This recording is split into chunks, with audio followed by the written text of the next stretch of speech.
passionate about astrology, but you don't know your exact birth time, then today's video is just for you. We'll explore how you can still gain meaningful insights from your chart, even without that crucial detail. Don't forget to like, subscribe, and check out my Patreon for more in-depth astrology content. Let's dive in. First, let's explore why your birth time is so important. Your exact birth time determines your ascendant, sometimes referred to as the rising sign, and the specific placements of your houses. These details add layers of depth to your natal chart, giving insight into your personality, life path, and key events. Imagine it as the difference between a slightly blurry photo and one in high definition.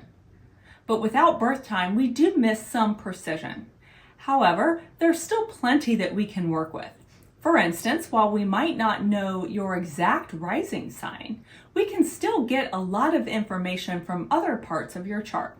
Birth time is crucial because it determines the ascendant and house rulers.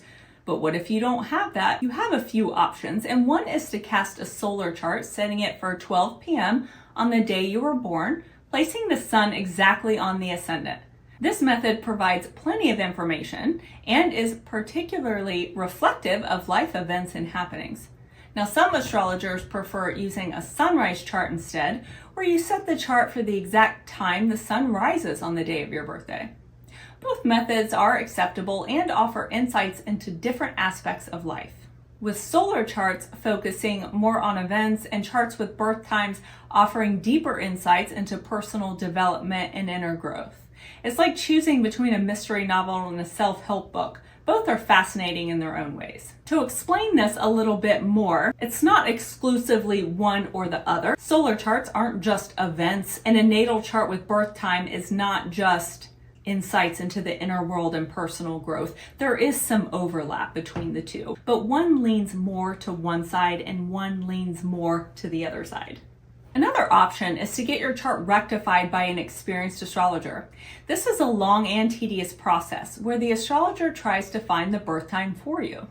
You'll need to fill out a form detailing many important events in your life, including dates and even times, if possible, of events such as marriages, divorces, deaths in the family, births of children, accidents, graduations, professional shifts, purchasing a home.